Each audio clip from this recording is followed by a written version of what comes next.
শিক্ষিত হোক কি অশিক্ষিত, জ্ঞানী হোক কি অজ্ঞানী, বেশ কিছু ইস্টবেঙ্গল ফ্যানকে গতকাল থেকে দেখে একটা গানের লাইন মনে আসছে। চেয়ে থাকি যে শূন্যে আনমনে, সেথায় বিরহিণীর অশ্রু হরণ করেছে ওই তারা। এই তারা তারা কারা? তারা কারা যারা হরণ করেছে নিদ্রা, ঘুম ইস্টবেঙ্গল ফ্যানদের? তারা তারা যারা এই মুহূর্তে ভাবছে ক্লেটন সিলভাকে রেখে দেবে। কেন রেখে দেবে? তাদের মনটা একটু বিশ্লেষণ করা যাক। তারা বেসিক্যালি কেউ লিডার নয়, তার ক্লাবের তরফে হোক বা ইনভেস্টারের তরফে হোক, তারা কেউ লিডার নয়, তারা follower in a senior role. তারা দেশের মানুষ কি চাইছে সেটা অনুযায়ী তাকে কিছু একটা দিয়ে দেয়। দেশের মানুষের প্রয়োজনটা না বুঝে, চাওয়া প্রয়োজন দুটো আলাদা। যারা ভালো কোম্পানিতে কাজ করেছেন কোনো প্রোডাক্ট ডেভেলপমেন্টে, তারা ভয়েস অফ দ্য কাস্টমার বলে একটা কথা জানেন।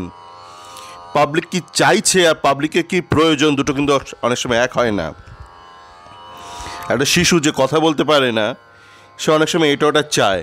তখন তার বাবা মা বোঝা উচিত তার ঠিক কী প্রয়োজন, তার যা প্রয়োজন আর সে যা চাইছে দুটো কি এক কি না।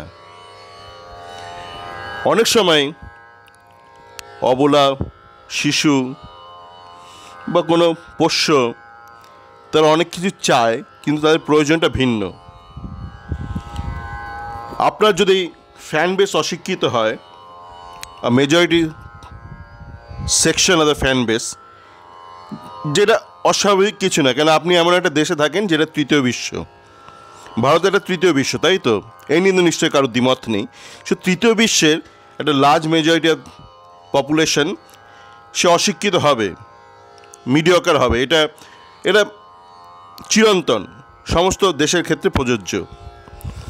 30 বড় একটা কমিউনিটি ক্লাব, তো এক পার্সেন্টেজ যেটা গোটা দেশের ক্ষেত্রে প্রযোজ্য। It will also be applicable for east Bengal. Say 70% of the fan base is mediocre, has low intellect, ধরুন retarded, নিরেট, মূর্খ। তা আপনি যদি ওই নিরেট মূর্খদের কথা শুনে ডাইরেক্ট আপনার স্ট্র্যাটেজি বানান, আপনি লিডার হিসেবে মূর্খ, নিরেট, আপনার পপুলেশন কোথাও এগোবে না। সে দেশ হোক, রাজ্য হোক, ক্লাব হোক, এগোবে না। তারা যদি বলে আমি ক্লেটনকে চাই, আপনিও যদি বলেন ঠিক আছে আমি ক্লেটনকে রেখে দেবো, তার মানে আপনি কেন রাখতে চাইছেন? Because of the percentage 70%।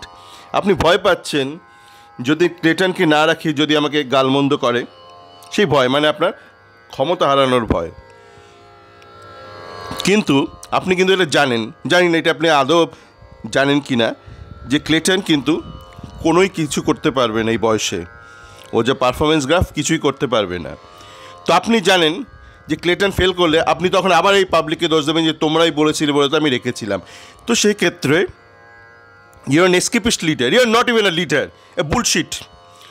আপনারা মাথায় বসে আছেন একটু, যে কোনো ব্যক্তি, এক বা একাধিক ব্যক্তি, আপনারা সে ক্লাবের তরফে হোক বা ইনভেস্টারের তরফে হোক, you guys do not deserve to be called as leader, just some administrative head, some অপদার্থ অ্যাডমিনিস্ট্রেটিভ হেড।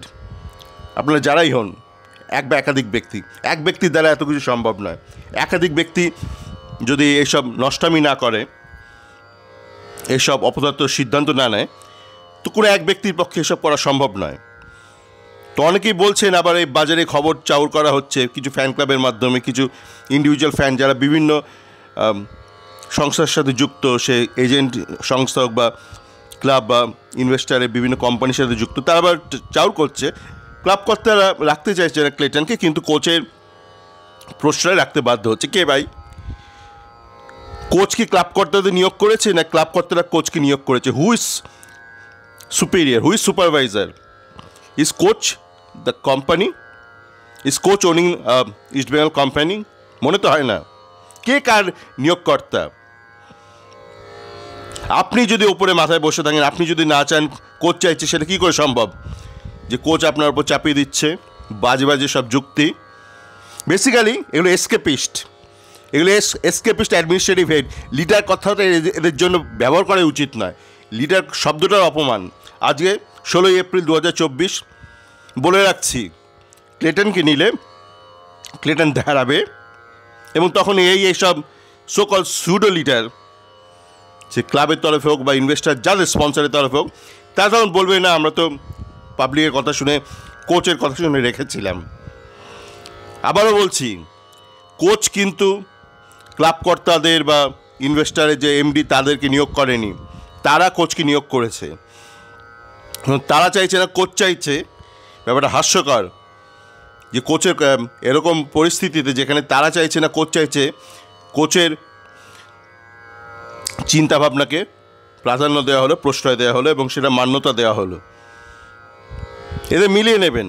এরা যদি আজকে ক্লেটনকে হায়ার করে, ক্লেটন তো ফেল করবেই, 99.99% ফেল করবে। তারপরে এই কথাটাই বলবে কোচ চেয়েছিল তাই রেখেছিলাম। যে এটা ছোটো করেই রাখলাম কেন, এইটুকুই বলার ছিল যে প্রত্যেকটা ক্ষেত্রে এরা কি করে আপোষ করবে, কি করে মেজরিটিকে তোষামত করবে। সেই মেজরিটি মাইট বি ডাম্প, তাই তোষামত করবে, এই করে এরা সিদ্ধান্ত নেয় প্রত্যেকটা। তাই আপনার পপুলেশন যেখানে থাকে সেখানেই পড়ে থাকে।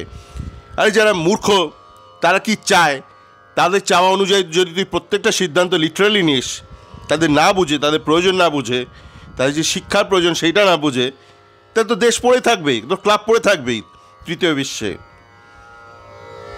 কোনো দেশ ইতিহাসে এগোয়নি যেখানে মূর্খ জনতার কথা আক্ষরিক অর্থে শুনে সেখানকার প্রেসিডেন্ট বা প্রাইম মিনিস্টার কোনো সিদ্ধান্ত নিচ্ছে, বা রাজার যে কোনো, মানে ইতিহাস যখন বললাম প্রত্যেকটা সিস্টেমই অ্যাপ্লিকেবল। আপনাকে মানুষের মুখের দাবি নয়, মানুষের প্রয়োজনটা বুঝতে হবে। মানুষের দাবি থেকে বুঝতে হবে তার ঠিক প্রয়োজনটা কী এই মুহূর্তে, সে অনুযায়ী আপনাকে সিদ্ধান্ত নিতে হবে। তবে না আপনি ভিশনারি, তবে না আপনি লিডার, না তো আপনি ফালতু ব্যক্তি, জাস্ট একটা অ্যাডমিনিস্ট্রেটিভ ডেকোরেটিভ পিস। সকলে ভালো থাকবেন।